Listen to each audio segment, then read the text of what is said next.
Hi viewers, నమస్తే. చిన్నతనంలోని రాష్ట్ర స్థాయిలో క్రీడా రంగంలో ప్రావీణ్యం పొంది ఇంట్లో జరిగిన ఒక సంఘటనతో వైద్య రంగాన్ని ఎన్నుకొని వైద్య వృత్తిలో తనదైన శైలిలో ముద్ర వేసుకొని పాలమూరు పట్టణంలోని ప్రముఖ చిన్నపిల్లల వైద్యశాల రవి చిల్డ్రన్ ఆసుపత్రిని ఏర్పాటు చేశారు. వారే డాక్టర్ శేఖర్. వారితో ఈరోజు ముఖాముఖి కార్యక్రమాన్ని స్టార్ట్ చేద్దాం.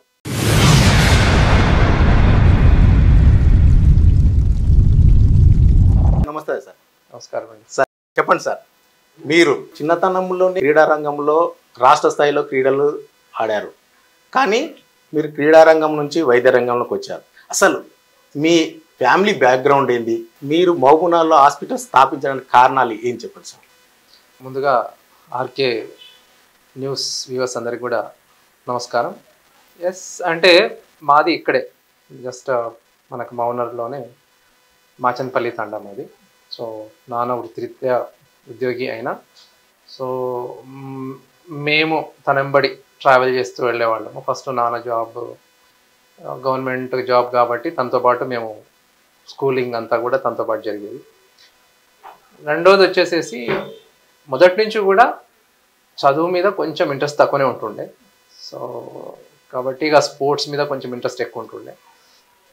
సో స్పోర్ట్స్ అంటే అన్ని రకాల గేమ్స్ ఆడేవాళ్ళు. ఎవ్రీథింగ్ అంటే అన్ని రకాల గేమ్స్ ఆడుతున్నప్పుడు లక్కీగా నేను 6th 7th 8th 9th మొత్తం నేను కల్వకుర్తిలో గడిపిన. సో కల్వకుర్తిలో ఇట్ వాజ్ హాకీ అప్పుడు చాలా బాగా ఆడుతుండే. సో మనకి మౌనర్ డిస్టిక్లో, పాత మౌనర్ డిస్టిక్లో ఇప్పటికీ కూడా ఇంతకుముందు వనపర్తి అండ్ కల్వకుర్తి మాత్రమే బాగా హాకీలో బాగా ఆడేవాడు. సో అదృష్టం కొద్దీ నాకు ఖాజా మొయినుద్దీన్ గారు అని చెప్పేసి ఒక పీఈటీ మా ఇంటి పైన రెంట్కు ఉండేవాళ్ళు, మేము ఆ ఇంటి ఉన్న దాంట్లోనే. సో ఆయన ఎప్పుడు కూడా అంటే హీ వాజ్ వెరీ ప్రోయాక్టివ్ ఉండి పిల్లల్ని చాలా స్పోర్ట్స్కి బాగా ఇంట్రెస్ట్ చూపిస్తుండే. సో మేము కూడా ఇక ఆయన మెల్లగా స్కూల్లో గేమ్స్ ఒక ఆడడానికి అథ్లెటిక్స్ ఇవన్నీ ఆప్షన్స్ బాగుంటుండే అప్పుడు. కానీ బట్ స్టిల్ ఎందుకో నాకు ఫుట్బాల్ అండ్ హాకీ మీద ఎక్కువ ఉండే. సో ఆయన ఒక ప్లేయర్, హాకీ ప్లేయర్ కాబట్టి చాలా దగ్గరుండి నన్ను 6th 7th 8th 9th ఆ టైంలో బాగా దగ్గరుండి కొంచెం హాకీ నేర్పించాడు. సో హాకీ నేర్పించినప్పుడు తర్వాత సో దాట్ అంటే ఆ టైంలో నిజం చెప్పాలంటే ఆ టైంలో ఒక డిసిప్లిన్ అలవాటైంది. ఓకే, పొద్దున ఆయన 5:30కి లేపేవాడు మార్నింగ్. నన్ను 8 o'clock స్కూల్ ఉన్నా కానీ 5:30కి నేను లేసేసుకొని అక్కడి నుంచి మన గాంధీనగర్ మన దీని దగ్గర నుంచి కల్వకుర్తి మన కాలేజ్ గ్రౌండ్లో మార్నింగ్ వెళ్ళిపోయేసేసి ప్రాక్టీస్ చేసేసుకొని వస్తే మళ్ళీ ఆయన ఆ ప్రాక్టీస్ తర్వాత డైలీ ఒక బనానా ఇచ్చేవాడు. సో ఆ బనానా కోసం వెళ్ళేవాళ్ళం ఫస్ట్. రెండవది at the same time practice అనేది మంచిగా జరుగుతుండే. ఒక్కసారి అక్కడ స్పోర్ట్స్ ఏదో ఆడుతున్నప్పుడు కొంచెం బాగా అథ్లెటిక్స్లో నేను కొంచెం బాగా పార్టిసిపేట్ చేసిన తర్వాత ఆయనకి ఇంకా ఇంట్రెస్ట్ ఎక్కువ వచ్చి కోచింగ్ పర్సనల్గా ఇవ్వడం స్టార్ట్ చేసి. సో దాని తర్వాత ఇక నాకు కూడా ఇంట్రెస్ట్ వచ్చి రావడంతో నేను అక్కడి నుంచి బస్ తీసుకొని మౌనర్ సెలక్షన్స్ అంటే ఒక్కడిని బస్ మీద వచ్చేసి ఇక్కడ సెలక్షన్ తీసుకొని ఇట్లా అంటే స్పోర్ట్స్ నిజంగా చెప్పాలంటే ప్రతి ఒక్క మనిషికి స్పోర్ట్స్ ఉండడంతో డిసిప్లిన్ అనేది అలవాటు అవుతుంది. ఆ డిసిప్లిన్ నాకు అప్పుడు అలవాటైంది. And at the same time ఆ స్పోర్ట్స్ వల్ల ఆ స్పోర్ట్స్ కెరీర్ని డెవలప్ చేసుకుందాం అనే క్రమంలోనే నా మొత్తం లైఫ్ స్టార్ట్ అయింది. But end of the day destiny ఎక్కడో దగ్గరికి మనకి తీసుకెళ్తుంది కాబట్టి సో నేను గద్వాల ఇంటర్మీడియట్ అయిపోయింది. గద్వాల ఇంటర్మీడియట్ అయిపోయినప్పుడు సో దురదృష్టవశాత్తు తమ్ముడు 92లో చనిపోవడము. వాడి పేరు అసలు యాక్చువల్గా రవి. సో నేను డాక్టర్ శేఖర్. సో వాడికి ఎక్కువ ఉండింది. సో 92లో హీ వాజ్ ఇక్కడే మన బేసిక్ ప్రాక్టీసింగ్ స్కూల్లో తను 7th చదువుతుండే. సో నేను ఇక్కడ ఎంవిఎస్ కాలేజ్లో డిగ్రీ జాయిన్ అయినా. సో డిగ్రీ జాయిన్ అయినా, బీఎస్సీ జాయిన్ అయినా అప్పుడు కూడా స్పోర్ట్స్ అనే ఆలోచననే ఉండే మనకి. అంటే మొత్తం మీద అంటే ఈ వైద్య వృత్తికి అంటే మీరు రావడానికి స్పోర్ట్స్ నుంచి తమ్ముడు అంటే సడన్గా చనిపోవడము, మీరు మార్చుకోవడము ఇట్లా అంటే ఇట్లా ఎందుకు జరిగింది సార్? అసలు అంటే మీరు అట్లా స్పోర్ట్స్ మీద ఉన్నారు, తమ్ముడేమో నేను ఎలా అయినా డాక్టర్ కావాలని అనుకుంటారు చిన్నప్పుడు నుండి. కానీ మీరు స్పోర్ట్స్ నుంచి ఎట్ ఏ టైం అంటే చదువు అంటే డాక్టర్ అంటే చాలా ఖర్చుతో కూడుకున్నది కదా, ఎట్లా సాధించగలిగారు ఇది? ఇది ఏమైపోయిందంటే తమ్ముడు 92లో ఫైన్ మార్నింగ్ ఇక్కడ శాసనపూటలో రెంట్కు ఉండేటోళ్ళం మనము. అప్పుడు పొద్దున్నే 6 గంటలకి తనకి ఫిట్స్ వస్తే 6 గంటలకి పొద్దున్నే గవర్నమెంట్ హాస్పిటల్ తీసుకుపోయాను. గవర్నమెంట్ హాస్పిటల్ తీసుకపోతే అక్కడ పొద్దున్నే 6 గంటలకి మనకి ఆక్సిజన్ లేదు, నర్సు లేరు, అండ్ డాక్టర్ పిలిచే లోపల వితిన్ ఒక 1.5 hour 40 minutes మా చేతిలో తమ్ముడు చనిపోయాడు. ఈ వాజ్ అప్పుడు 13 years వాడికి. 7th క్లాస్ చదువుతున్నాడు. సో వాడికి డాక్టర్ వల్ల ఆశయం ఎక్కువ ఉండే. సో దాంతో వాడు చనిపోవడంతో మాకేం అర్థం కాలేదు, మాకు షాక్ అది. అసలే కళ్ళ ముందు వాడు పొద్దున్న దాకా ఉన్న పిల్లగాడు ఈరోజు వాడు రేపటి నుంచి లేడు, వారు ఈరోజు సాయంత్రం నుంచి లేడు అనేది ఒక ఇది. సో దాంతో కొంచెం టెన్షన్, అంటే డిప్రెషన్ అనే ఏమన్నా వర్డ్స్ వాడచ్చు, బట్ యూఆర్ నాట్ హ్యాపీ. ఆ టైంలో నేను ఒక బ్యాంక్ ఎంప్లాయీ కూతురికి అప్పుడు ట్యూషన్ చెప్తుండే ఇక్కడ డిగ్రీలో ఉన్నప్పుడు. సో వాళ్ళు ఆ ఫాదరు ఉండేసేసి, అరే ఏమైంది, ఎందుకు రాలేదంటే ఇట్లా తమ్ముడు చనిపోయాడు, ఎందుకు రాలేదు సార్ అంటే, ఎందుకు చనిపోయాడు, ఎట్లా అయిపోయిందంటే ఆయన కొంచెం బ్యాడ్గా ఫీల్ అయ్యి, అరే నీకు ఇంత స్కోప్ ఉంది కదా, నువ్వు ఎందుకు డాక్టర్ కాకూడదు అన్నారు. అంటే నేను డాక్టర్ కావచ్చా అన్నా. ఎస్, నువ్వు డాక్టర్ కావచ్చు. సో అప్పుడు నేను ఎంసెట్ రాసి, అప్పుడు ఇక్కడ డిగ్రీ ఫస్ట్ ఇయర్ అయిపోయింది అప్పటికే నాది. సో మళ్ళీ అప్పుడు ఎంసెట్ రాసిన తర్వాత నేను ఎంసెట్లో నేను మళ్ళీ ఏజీబీఎస్లో ర్యాంక్ వచ్చింది, ఏజీబీఎస్సీ జాయిన్ అయినా. ఏజీబీఎస్సీ మళ్ళీ ఒక 1 year చేసిన, మళ్ళీ అక్కడ నుంచి ఎంసెట్ మళ్ళీ రాసిన, అక్కడ నుంచి నేను ఎంసెట్ రాసి మళ్ళీ మెడిసిన్ ఉస్మానియాలో జాయిన్ అయ్యాను. సో అంటే డెస్టినీ, అంటే అవ్వాలి అని ఉండింది. కాకపోతే స్పోర్ట్స్ అక్కడ స్పోర్ట్స్ అనేది నాకు ఇంకా మళ్ళీ థాట్ రాలే, ఎందుకంటే ఇంకా డాక్టర్ అవ్వాలన్న కాన్సెప్ట్ ఒకటి మైండ్లో ఫిక్స్ అయిపోయింది. సో ఉస్మానియా మెడికల్ కాలేజ్లో పడ్డది, యాజ్ మనకు అందరూ తెలుసు, ద ప్రెస్టీజియస్ ఇన్స్టిట్యూట్. కాకపోతే మనం అక్కడ పైసలు కట్టాల్సిన పని ఏం లేదు కాబట్టి డెఫినెట్గా అదృష్టం కొద్దీ అన్ని ప్రైవేట్ సీట్లు కాకుండా అన్ని గవర్నమెంట్ సీట్లనే మనం ఎంబీబీఎస్ అక్కడ చేసిన. దాని తర్వాత మళ్ళీ చిల్డ్రన్ స్పెషలిస్ట్ అవ్వాలనుకున్నా, దాంతో నాకు గాంధీలోనే చిల్డ్రన్ స్పెషలిస్ట్ వచ్చింది, గాంధీ మెడికల్ కాలేజ్లో. సో అట్లా నేను ఎంబీబీఎస్ తర్వాత పీజీ తర్వాత మళ్ళీ 2005లో ఎన్నిక వచ్చేసేసి తమ్ముడి పేరు మీద ఒక హాస్పిటల్ పెట్టాలని ఒక ఆలోచనతోటి మళ్ళీ మహబూబ్నగర్కి వచ్చి హాస్పిటల్ని స్థాపించడం జరిగింది. సార్ అదే ఇప్పుడు అంటే ఏదైనా మీరు గోల్ అంటే రీచ్ అయ్యారు, డాక్టర్ కావాలి, తమ్ముడు జరిగిన సంఘటన.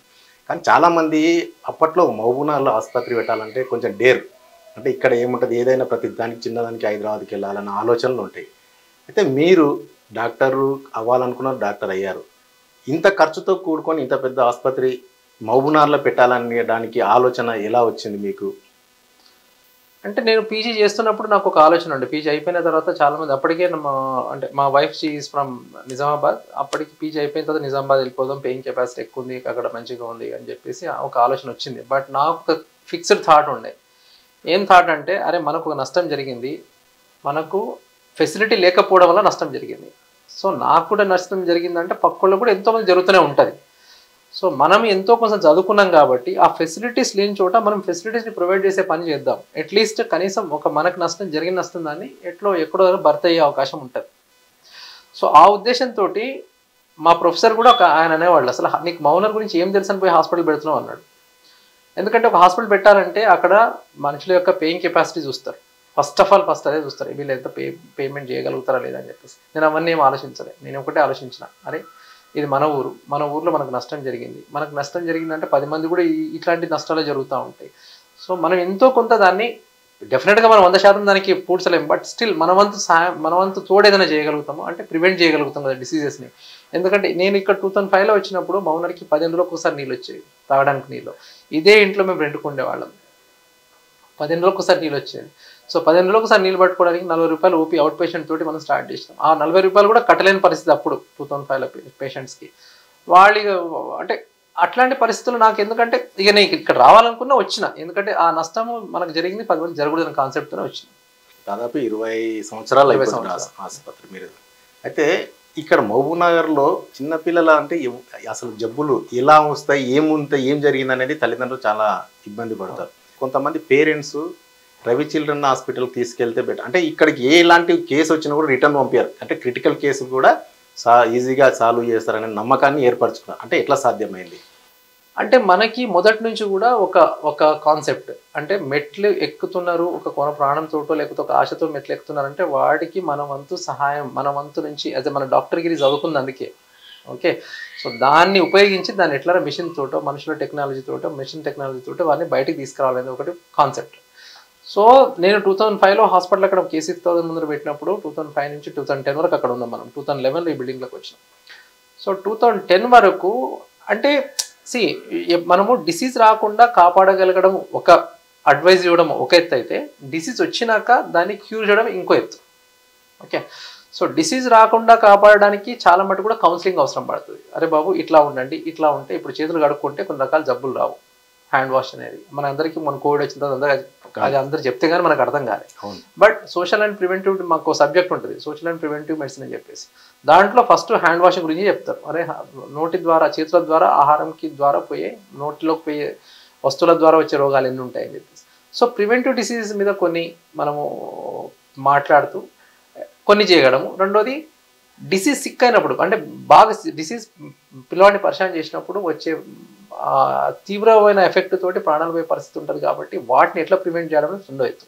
సో ముఖ్యంగా నేను ఎట్లా ఆలోచించిన అంటే, ఇక్కడ నుంచి ఒక మనిషి ట్రాన్స్పోర్ట్ చేస్తున్నప్పుడు అప్పుడు 3 గంటలు పట్టేది, మీకు కూడా తెలుసు. ఇక్కడ నుంచి హైదరాబాద్ పోవాలంటే 3 గంటలు 4 గంటలు పట్టేది. నేను వాళ్ళకి ఒకటే చెప్పానండి, 3 గంటలు నీ పిల్లగానికి ఎట్లా గ్యారెంటీ లేదు, ఈ నుంచి నువ్వు నిలఫర్ దాకా పోతావనే గ్యారెంటీ ఎట్లా లేదు.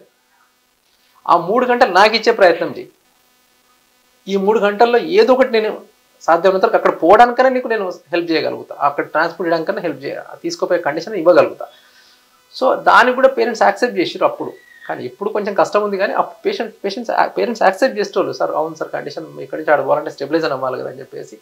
సో అట్లా అంటే కొన్ని డిసీజెస్ని ఇక్కడే క్యూర్ చేసేటోళ్ళం. ఎందుకంటే ఆ టైంలో పేరెంట్ కూడా ఒక సైకలాజికల్ ఎమోషనల్ దీంట్లో ఉంటాడు. ఆ ఎమోషనల్లో ఆయన డెసిషన్ మేకింగ్ చాలా క్రిటికల్ ఉంటుంది. సో ఇప్పుడు ఇక్కడ ఉంటే అవుతుందో కాదా, లేకపోతే పోవడం బెటరా, పోయేటప్పుడు ఏమైనా అవుతుందా, ఇట్లాంటి కొన్ని డెసిషన్ల ఒక డాక్టర్గా నేను ఇవాళ నా డెసిషన్ ఎట్లా ఉండాలంటే, ఎస్ వీటికి స్టెబిలైజ్ చేయగలిగినా కనీసం హ్యాపీగా ఆడదాకా పోగలుగుతాడేమో, లేదు స్టెబిలైజ్ అయిపోయేసి ఇక్కడ క్యూర్ అయిపోతుంది, that's well and good. So ఆ ఉద్దేశంతో ఎవ్రీ డే మనము ఇక్కడ ఉన్న అంటే హాస్పిటల్ లోపల ఎక్విప్మెంట్ మార్చడము, హాస్పిటల్ లోపల టెక్నీషియన్స్ని మార్చడము, హాస్పిటల్ లోపల ఎక్స్పర్టైజ్ని తీసుకొచ్చి వీళ్ళకి ట్రైనింగ్ ఇవ్వడం, వీళ్ళతోటి ఆటోమేటిక్గా రేర్ డిసీజెస్ని కూడా మనం ఇక్కడ క్యూర్ చేయాలి. ఇక్కడే క్యూర్ చేయాలి. ఎందుకు హైదరాబాద్, ఇక్కడే క్యూర్ చేయాలి. మనం చదువుకుంది అందుకే కదా. సో అంతేగాని రెఫర్ చేయడానికి మనం చదువుకోలేదు. సో ఇక్కడే క్యూర్ చేయాలి అందుకని చెప్పేసి అంటే ఎవ్రీడే నాకు ఒక అరే ఈరోజు ఎవరు డెత్ అయిందా, ఎందుకు డెత్ అయింది, రీజన్ అయింది, ఒక బుక్లో రాసుకునేటోడిని. ఈరోజు రెఫర్ అయిందా, ఎందుకు రెఫర్ అయింది, రీజన్ అయింది, మన దగ్గర ఏం లేదని రెఫర్ అయింది, మన దగ్గర ఏం టెక్నాలజీ లేదని రెఫర్ అయింది, మనం ఎందుకు రెఫర్ చేయాల్సి వచ్చింది ఈ బేబీస్ని. సో అదంతా రాసుకొని end of the day or end of the year చూసుకుంటే ఓకే ఇవి లేవు కాబట్టి ఇవి ప్రొవైడ్ చేయాలి కాబట్టి మనకు మళ్ళీ కొత్త ప్రెమిసెస్ కావాలని ఈ ప్రెమిసెస్ మళ్ళీ కొత్త టెక్నాలజీ, కొత్త మిషన్స్, మనుషుల్ని ఇట్లా డిప్లాయ్ చేసుకుంటూ ఇక్కడ ఒక ఏంటంటే ఇక్కడికి వస్తే డెఫినెట్గా క్యూర్ అవ్వాలి తప్ప వాడికి ఇక్కడ నుంచి మనము రెఫర్ చేయడం అనేది జరగకూడదు అనేది ఒక కాన్సెప్ట్. మన రవి చిల్డ్రన్ హాస్పిటల్లో ఎలాంటి సదుపాయాలు ఉన్నాయి, పిల్లలకు ఎలాంటి సమయంలో మన దగ్గర చికిత్స కొరకు రావాలి? ముఖ్యంగా రవి చిల్డ్రన్స్ హాస్పిటల్ మనం తీసుకున్నట్టయితే మనము ఒక 25 బెడ్లతో స్టార్ట్ చేసి ఈరోజు 70 బెడ్లకు మనం తీసుకురాగలిగినాం. సో దీంట్లో మెయిన్గా మనకి 2 డిపార్ట్మెంట్స్ ఉన్నాయి. ఒకటి న్యూబార్న్ ఇంటెన్సివ్ కేర్ అంటే పుట్టిన పిల్లల యొక్క శిశు విభాగం, ఒకటి పీడియాటిక్ ఇంటెన్సివ్ కేర్ అంటే ఒక 1 మంత్ దాటిన పిల్లలందరినీ కూడా దాంట్లో పెట్టుకోవాలి. సో న్యూబార్న్ ఇంటెన్సివ్ కేర్లో మనకి తీసుకున్నట్టయితే మనకి వెంటిలేటర్స్, ఓకే, ఇంక్యుబేటర్స్, సో ఇంకా ఫోటోథెరపీ మిషన్స్, ఇట్లా కొన్ని అంటే ఎప్పుడైతే పాప పుట్టినంబడే ఏడవకపోవడము, పాప మురికి మింగి పుట్టడము, పాప పుట్టినంబడే ఫిట్స్ రావడము, పాప బరువు తక్కువ పెట్టడము, నెలలు తక్కువ పుట్టడము, సో ఇట్లాంటి కండిషన్స్ వచ్చినప్పుడు పేరెంట్స్ ఏం చేస్తుంటారంటే కొంచెం ఆ డెసిషన్ మేకింగ్ కొంచెం లేట్ అవుతూ ఉంటుంది. సో డెసిషన్ మేకింగ్ లేట్ అయ్యే కొద్దీ మనకి ప్రాణం మీద తీసుకొచ్చే ప్రమాదం ఉంటుంది. ఇప్పుడు మనకి పుట్టినప్పుడు ఏడవలేదు అంటే డెఫినెట్గా ఎంతో కొంత నష్టం జరిగింది. ఆ పాపను తీసుకొచ్చి అడ్మిట్ చేసుకోవాలి. కండిషన్స్ అంటే ఆ పాపను తీసుకొచ్చి అడ్మిట్ చేయకపోతే ఫిట్స్ వచ్చే ప్రమాదం ఉంటుంది. ఫిట్స్ వచ్చింది అంటే రేపు పొద్దున బ్రెయిన్ మీద ఎంత ఎఫెక్ట్ ఇచ్చిందో మనకు తెలియదు. అట్లనే మురికి మింగిన పిల్లలు మురికి కాన్పాలస్యం అవుతుంది, మురికి మింగుతారు. అట్లాంటి పిల్లలకి లంగ్స్ ఎఫెక్ట్ అయిపోతాయి. లంగ్స్ ఎఫెక్ట్ అయినప్పుడు శ్వాస తీసుకోవడం కష్టం అవుతుంది. వాటికి ఇమీడియట్గా వెంటిలేటర్ అవసరం పడుతుంది, కృత్రిమ శ్వాస ఇవ్వాల్సి వస్తుంది.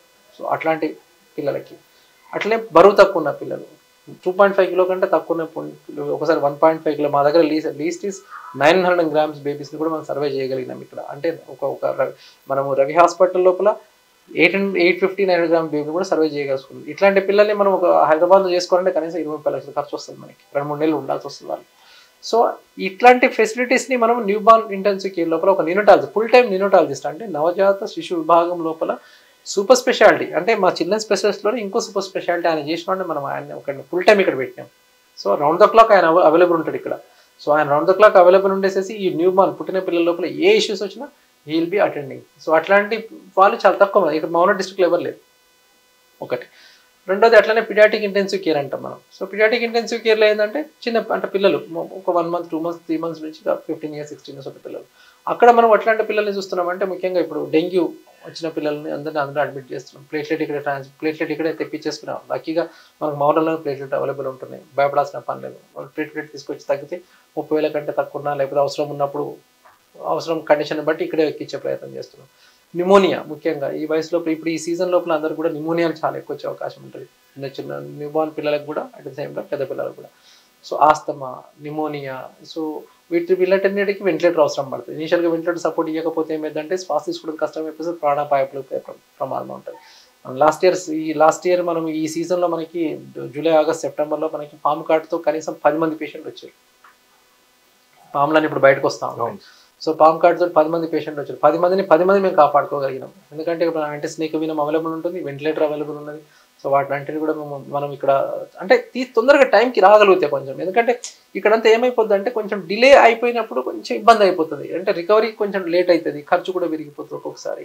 సో ఇప్పుడు లక్కీగా ఇప్పుడు ఆరోగ్యశ్రీ కూడా వచ్చింది కాబట్టి సాధ్యమైనంత కూడా మనం వైపు నుంచి వాళ్ళకి ఆరోగ్యశ్రీ ద్వారా ఎఫెక్టివ్ ట్రీట్మెంట్ని మనం ఫ్రీగా అందించే ప్రయత్నం చేస్తున్నాము. అట్లనే ఇప్పుడు మనకి కొన్ని రకాల అవుట్ పేషెంట్ లోపల కొంచెం కౌన్సిలింగ్ పార్ట్ని ఇంప్రూవ్, అంటే మొదటి నుంచి కూడా డిసీజ్ వచ్చినాక ట్రీట్మెంట్ ఒక ఎత్తు అయితే డిసీజ్ రాకుండా కౌన్సిలింగ్ చేయడం ఒక ఎత్తు. సో మా దగ్గర న్యూ బార్న్ స్పెషలిస్ట్ ఉంటాడు, ఇంకో పీడియాట్రిషియన్ ఉంటారు. వాళ్ళందరూ కూడా డిసీజ్ని రాకుండా ఎట్లా ప్రివెంట్ చేసుకోవడం దాని మీద వాళ్ళకి కనీసం ఎవ్రీడే ఒక కౌన్సిలింగ్ చేసి పంపిస్తాం patient. Okay sir. Ravi children hospital doctor Shekhar sir ఒక ప్రణాళిక ప్రకారంగా డాక్టర్ అయ్యారు, ఒక ఆసుపత్రి ఏర్పాటు చేశారు. అయితే ఈ 20 ఏళ్లలో డాక్టర్ వృత్తిలో మీకు సంతోషకరమైన విషయం కానీ బాధాకరమైన విషయాలు ఎప్పుడన్నా వచ్చాయా? అట్లాంటి సంఘటనలు సార్. బాధ ఫస్ట్, సంతోషం కన్నా. ఎందుకంటే మనం ఒక ఆశయంతో పెట్టినప్పుడు, అరే మనలాంటి నష్టం 10 మంది జరగకూడదని ఒక ఆశయంతో పెట్టినప్పుడు డెఫినెట్గా ఎవ్రీ డెత్ నాకు బాధ కలిగించేది. అంటే నేను ఒకరోజు 4 డెత్స్ని డిక్లేర్ చేయాల్సి వచ్చింది, బేబీస్, న్యూ బార్న్ బేబీస్ని. అంటే ఓవర్ ద పీరియడ్ అంటే 4 రోజుల నుంచి మన దగ్గర ఉన్నారు, ఆర్ మనకి టర్మినల్ స్టేజ్లో మన దగ్గర రెఫర్ అయ్యి వచ్చిన వాళ్ళు, ఇక లాస్ట్కి ఇక చచ్చిపోతారు అన్నప్పుడు మన దగ్గర రెఫర్ చేసిన వాళ్ళు. ఇట్లాంటి కండిషన్స్ 2010-11లో జరిగింది. సో అప్పుడు ఒకటి రోజు 4గురిని మేము డిక్లేర్ చేయాల్సి వచ్చింది. ఆ డిక్లేర్ చేసిన రోజు మాత్రం కళ్ళ నీళ్ళు వచ్చేసినాయి. మనం డిక్లేర్ చేయడానికి కాదు కదా మనము హాస్పిటల్ పెట్టింది, డెత్ డిక్లేర్ చేయడానికి కాదు కదా. వీళ్ళని మనం సర్వైవ్ ఎందుకు చేయలేకపోయినాము, ఇంట్లో కూర్చొని అదే బాధపడ్డాను నేను, మా నాన్న, వైఫ్. ఏంది ఇట్లా అవుతుంది అన్నప్పుడు నేను మానేస్తాను, నాతో కాదు, నేను ప్రాక్టీస్ చేయనే కాడికి కూడా వెళ్ళిపోయినాయి. ఎందుకంటే ఆ ఎమోషనల్ నాతో హ్యాండిల్ చేయడం నాతో కాలే. సో ఆ పేరెంట్స్ అప్పటికి ఏం డాక్టర్ సార్ మీరు చేసిర్లేదు, డాక్టర్ సార్ మీరు ప్రయత్నం చేసారు, ఏం చేస్తాంలే మా దురదృష్టం అనేటోళ్ళు. కానీ ఎందుకో నాకు ఐ వాజ్ నాట్ కన్విన్స్డ్. అసలు ఏం జరిగింది, ఎందుకు ఈ డెత్ జరిగింది అనే కాన్సెప్ట్ తోటి మళ్ళీ ఆలోచించినప్పుడు వెంటిలేటర్ లేదు, టెక్నీషియన్స్ లేవు, ఈ వెంటిలేటర్లు ఏం చెప్పి మనం ఇంత దూరం పంపిస్తున్నాము అని చెప్పేసి అప్పుడు మళ్ళీ మొత్తం ఈ బిల్డింగ్లోకి ఒక వెంటిలేటర్ న్యూ బార్న్ న్యూనటాలజిస్ట్ని ఒకరిని తెప్పించేసి ఢిల్లీ నుంచి, అండ్ న్యూ బార్న్ వెంటిలేటర్స్ అన్ని తెప్పించేసి మిషన్స్ అన్ని కొత్తవి తెచ్చి ఆ ఇయర్ మొత్తం మనం 2011 లోపల 2011 నుంచి స్టార్ట్ చేస్తే ఆ ఇయర్ మొత్తం రీఫార్మ్ చేసిన తర్వాత అక్కడి నుంచి ఇక్కడ నుంచి రెఫర్ బంద్ అయిపోయింది అనమాట. సో ఎప్పుడైతే రెఫర్ బంద్ అయిందో ఎస్ ఓకే ఈ బేబీస్ ఇప్పుడు రెఫర్ బంద్ అయిపోయినాయి, ఎస్ ఐఎమ్ హ్యాపీ నౌ. మనం చూసుకుంటాం కదా ఎండ్ ఆఫ్ ద మంత్ ఎన్ని బేబీస్ ఇక్కడ అడ్మిషన్ అయినాయి, ఎన్ని బేబీస్ రెఫర్ అయినాయి, ఎన్ని బేబీ డెత్ అయినాయి, ఎన్ని బేబీ మంచిగా ఇంటికి వెళ్ళిపోయినాయి. ఇది నేను డెఫినెట్గా ఎవ్రీ మంత్ నేను చెక్ చేసుకుంటా.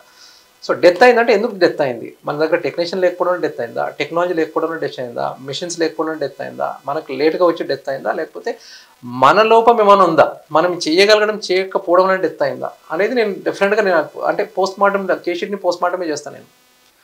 సో దాంట్లో ఏది లేకపోయినా మనకు అది కావాలి, మిషన్ లేకపోతే మిషన్ కావాలి, మనిషి లేకపోతే మనిషి కావాలి. మనలో ఏమైనా ఎక్కడైనా ఒకవేళ ఓకే ఎక్కడైనా ఇంకా వాళ్ళకి ఎడ్యుకేట్ చేయగలిగితే ఎడ్యుకేట్ చేయాలి, ఇది నా కాన్సెప్ట్. సో ఇది తెలుసుకుంటూ వెళ్ళినప్పుడు చాలా మటుకు మనము ఇక్కడ నుంచి రెఫరల్ని తగ్గించినాము, డెత్ని ప్రివెంట్ చేయగలిగినాం. సో అది డెఫినెట్గా ఎండ్ ఆఫ్ ఒక 3 years లోపల ఆ మార్పుని అంటే రెఫర్ చేసే బేబీస్ తగ్గిపోవడం అది ఆనందించే విషయం. అండ్ ఒక్కసారి ఏమైపోయింది, ఒక ఇన్సిడెంట్ చెప్తాను మీకు. 6 months పాపని 6 to 8 months పాపని మదర్ సార్ పాలు తాగింది, ముక్కులోంచి వచ్చేసింది, శ్వాస ఆడతలేదని చెప్పి పట్టుకొని వచ్చేసింది పాత హాస్పిటల్లో ఉన్నప్పుడే. సో ఆ పాపని ఇమ్మీడియట్గా సిపిఆర్ చేసి, సిపిఆర్ తెలుసు కదా, గుండె మీద కొంచెం ప్రెస్ చేసేసి గాలి ఇచ్చేసేసి మొత్తం చేసిన తర్వాత ఆ పాప రికవర్ అయిపోయింది. ఆ పాప నేషనల్స్ ఆర్చరీ ఆడుతుంది ఇప్పుడు. సో ఒక పిల్లోడికి డెంగ్యూ వచ్చింది. డెంగ్యూ వచ్చి వాడిని రికవర్ చేసిన వాడు నేషనల్ బాస్కెట్బాల్ ఆడుతున్నాడు. ఒక బాబుకి ఒక చిన్న క్యాన్సర్ని మన వాళ్ళు ఎవరు కనుక్కోలేకపోయినారు. నేను కనుక్కున్నాను చెప్పాను, బట్ స్టిల్ దాన్ని డయాగ్నోజ్ చేయడంతో వాడికి ఆ క్యాన్సర్ తగ్గిపోయింది. వాడు ఐఐటి సీట్ కొట్టేసేసి మొన్న ఒక మెసేజ్ పెట్టిండు, సార్ మీరు నిలబెట్టిన ప్రాణం సార్ అని చెప్పేసి. సో అంటే డాక్టర్లో యాజ్ ఎ డాక్టర్ మేము అన్ని మర్చిపోతుండొచ్చు, మేము చూస్తాం పేషెంట్ మర్చిపోతాం, కానీ పేరెంట్స్ ఎప్పుడు మర్చిపోరు. సో వాళ్ళు వచ్చి మెడికల్ కాలేజ్ మాకు మెడికల్ కాలేజ్ సీట్ వచ్చిందని ఒక స్వీట్ బాక్స్ పట్టుకొని వస్తారు. మాకు 10th క్లాస్ ఫస్ట్ వచ్చిన స్టేట్ ఫస్ట్ వచ్చిన డిస్ట్రిక్ట్ ఫస్ట్ వచ్చిన సీట్ పట్టుకొని వస్తారు. ఇంటర్మీడియట్ మీ ఇన్స్పిరేషన్ తోటి మేము మెడికల్ కాలేజ్ జాయిన్ అవుతున్నాం సార్, మా పిల్లలు జాయిన్ చేస్తున్నాం అని చెప్పేసి that is all good moments, ఇంకా అవన్నీ హ్యాపీ మూమెంట్స్ మనకి. అంతకంటే ఒక డాక్టర్కి అంతకంటే ఇంకా కావాల్సింది ఏముండదు. ఓకే సరే, ఇంకోటి ముఖ్యంగా ఇప్పుడు చిన్నపిల్లల అనేటళ్ళకి సీజనల్ వ్యాధులు అనేది కామన్గా అయిపోయింది. అంటే ఈ సీజనల్ వ్యాధులు ఎందుకు వస్తుంటాయి? ఈ సీజనల్ వ్యాధులు ఎక్కువ ఏ జబ్బులు వస్తుంటాయి సార్? సో ముఖ్యంగా ఇప్పుడు అంటే ఎప్పుడైతే మనకి సీజన్ మారుతున్న ప్రతిసారి కొన్ని variations of temperatures, variations of humidity ఇవన్నీ జరుగుతున్నప్పుడు కొన్ని వ్యాధులకి కొత్తగా వచ్చే ఆస్కారం ఎక్కువ ఉంటుంది. సో వర్షాకాలం వచ్చినప్పుడు ఏమైపోద్దంటే ఆటోమేటిక్గా మనకి నీరు ఎక్కడ పడితే అక్కడ నిలుస్తూ ఉంటుంది. సో ఆ నిలుస్తున్నప్పుడు మనకి దోమలు బ్రీడ్ అయ్యే ఛాన్స్ ఉంటుంది ఒకటి, అండ్ ఈగలు ఒకటి స్టార్ట్ అవుతాయి. అండ్ మూడోది మనకి వచ్చేసరికి నీరు అంతా కూడా కొంచెం ఎక్కడైనా సరే కొత్త నీరు వచ్చి మనకి కంటామినేట్ అయ్యే ఛాన్స్ ఉంటుంది, బాయిలింగ్ సరిగా లేకపోతే. సో మనకి ఈ సీజనల్ వ్యాధుల లోపల మనం గమనిస్తే కొన్ని మనకి నీటి ద్వారా వచ్చేవి, కొన్ని దోమల ద్వారా వచ్చేవి. సో అట్లా మనం ఫుడ్ కంటామినేషన్ ద్వారా వచ్చేవి కొన్ని ఉంటాయి. ఇప్పుడు మనం నీటి ద్వారా వచ్చేదంటే నీటి కలుషితం ద్వారా వచ్చే వాటి గ్యాస్ట్రోఎంటరైటిస్ మనందరూ తెలుసు. సో వాటి లోపల ఈ పిల్లల లోపల ఎట్లా ఉంటుందంటే ఆ పిల్లలు ఇక తెలియదు కదా, ఆడుకుంటున్నప్పుడు నోట్లో జైలు పెట్టుకోవడం ఇవన్నీ చేస్తున్నప్పుడు ఆటోమేటిక్గా ఏదో ఇంత ఇన్ఫెక్షన్ అయిపోయేసి లూజ్ మోషన్స్, వామిటింగ్స్, అది వెరీ కామన్ ఈ సీజన్ లోపల. అట్ ద సేమ్ టైం అంటే ఇప్పుడు చాలా మటుకు అవేర్నెస్ పెరిగింది చెప్పాలంటే, ఎందుకంటే చాలా మటుకు ఇప్పుడు ఒక మంచి పోర్టబుల్ అంటే మంచి నీరు అందరూ కూడా everyone after Covid hygiene water తీసుకుంటున్నారు, బాయిల్ చేసుకుంటున్నారు, హ్యాండ్ వాషింగ్ ప్రాపర్గా ఉంటుంది. కాబట్టి ఇంతకుముందు చూసినంతగా అంటే గ్యాస్ట్రోఎంటరైటిస్ వాంతులు విరేచనాలు ఇప్పుడు మనం చూస్తలేం, చాలా తగ్గిపోయినాయి. అండ్ అట్లానే వాటర్ కంటామినేట్ అవ్వడంతో మనకి టైఫాయిడ్ ఒకటి. సో ముఖ్యంగా వాటర్, ఫుడ్ అండ్ కంటామినేషన్. మనకి వర్షాకాలం లోపల మనం వేడివేడిగా తినాలనుకుని కట్లెట్లు, సమోసాలు ఇవి తింటున్నప్పుడు వాడు అదే చేయి లోపల పెడతాడు, అదే చేయి మనకి ఇస్తాడు, ఇంకేం ముట్టుకుంటాడో మనకి తెలియదు. సో వాటి ద్వారా ఆటోమేటిక్గా టైఫాయిడ్ ఒకటి స్ప్రెడ్ అయ్యే ఛాన్స్ ఉంటుంది.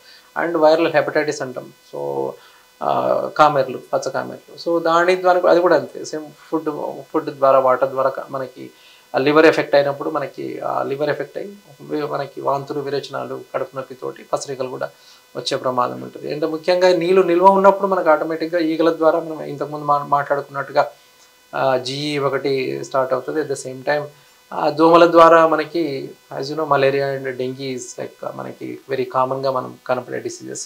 సో మలేరియా వచ్చినప్పుడు మలేరియా దోమకాటు వల్ల వస్తుంది. సో దానికి కూడా తలనొప్పి, వాంతులు, సో విరోచన, మన ఫీవర్ ఇవన్నీ కూడా దాంతో వస్తుంది. అండ్ మనం అన్నిటికన్నా మనం భయపడుతున్న డిసీజ్ ఏంటంటే డెంగీ ఫీవర్. సో దోమల ద్వారా పెరిగినప్పుడు దోమల ద్వారా మనకు అది ఒక రకమైన బ్రేక్ బోన్ ఫీవర్ అంటాం. దానివల్ల మనకి డెంగ్యూ ఫీవర్ కూడా ప్రబలే అవకాశం ఉంటుంది. So these are the diseases where మనము ఈ వర్షాకాలంలో సీజన్ మారినప్పుడు మనకు వచ్చే డిసీజెస్ ఇవన్నీ కూడా. ఇప్పుడు మీరు అన్నారు కొంత జాగ్రత్తలు వహిస్తున్నారు తల్లిదండ్రులు పిల్లల కొరకని. అంటే కొంతమంది తల్లిదండ్రులు చిన్నపిల్లలకు ఇంటి దగ్గరనే కొన్ని చిట్కాలతోటి వైద్యం, అంటే ఈ పొద్దు రేపు అంతా యూట్యూబ్లో చూసుకొని ఏదో కొంత అలాంటివి చేస్తున్నంత నష్టం జరుగుతుందంటారా సార్? ఎట్లా ఉంటుంది? అంటే ఇప్పుడు నష్టం అనేది చాలా జరుగుతుందని చెప్పొచ్చు. ఎందుకంటే అంటే ఒకటి అవేర్నెస్ లేకపోవడం ఒకటి, రెండోది ఇన్ఫర్మేషన్ ఓవర్గా దొరకడం ఒకటి.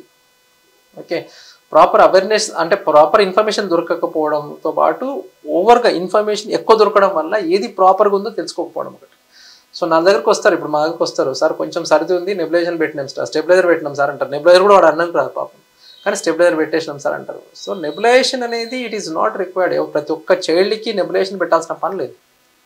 జలుబు వచ్చిందంటే నెబులైజేషన్ పెట్టేస్తారు. అండ్ ఇంకోటి మీకు ఇంకో విషయం చెప్తా మీకు, ఆ నెబులైజర్ యొక్క మాస్క్ని వీళ్ళు కడగరు, దాన్ని కడగడానికి లేదు కూడా, తీసి పడేయాలి, మామూలుగా అయితే డిస్పోజ్ చేయాలి.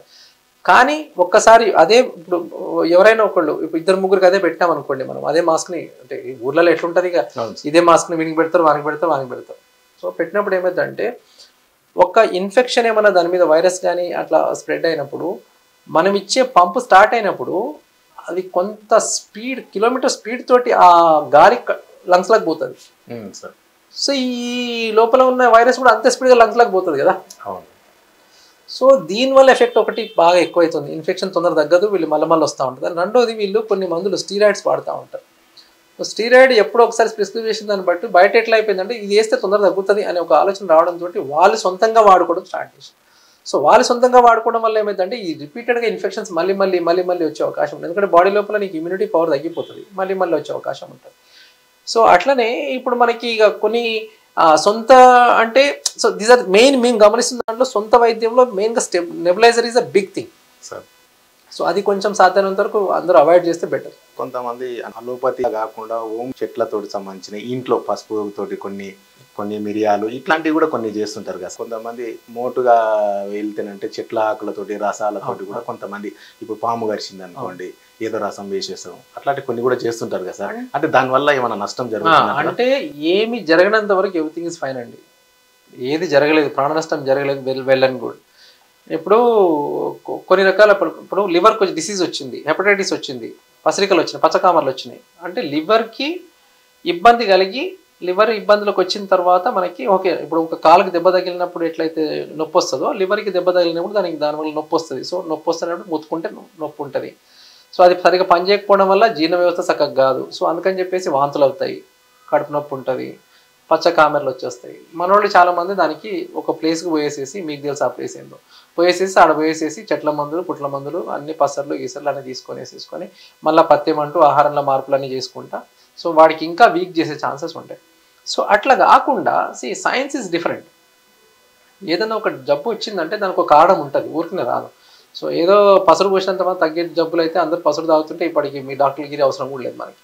సో కాబట్టి సాధ్యమైనంత వరకు నష్టం ఎక్కువైపోయి కూడా మన దగ్గర తీసుకొస్తూ ఉంటారు. ఇప్పుడు ఒక్కోసారి లివర్ ఫెయిల్యూర్ అయిపోతుంది. లివర్ ఫెయిల్యూర్ అయిపోయినప్పుడు మనకు అప్పుడు ఏం చేయడానికి కూడా రాదు. ఒక్కొక్కసారి చాలా టఫ్. ఒకసారి కొన్ని కండిషన్స్ రివర్సిబుల్ ఉంటాయి, కొన్ని ఇరివర్సిబుల్ కండిషన్స్లోకి వెళ్ళిపోతారు. అట్లాంటి కండిషన్స్లో పోకుండా సాధ్యమైనంత వరకు కూడా అంటే చదువు ఉన్న చోట ఇన్ఫర్మేషన్ చాలా ఎక్కువ ఉన్నది, చదువు లేని చోట ఇన్ఫర్మేషన్ తక్కువ ఉన్నది. ఇట్లాంటి చోట ఈ మూఢనమ్మకాలు ఎక్కువ ఉన్నాయి. సో మూఢనమ్మకాలు ఇప్పుడు పిల్లలు బాగా కడుపు ఎగేస్తున్నారు అని చెప్పేసి మా దగ్గరికి మొత్తం ఇట్లా వాతలు పెట్టి తీసుకొని వస్తారు.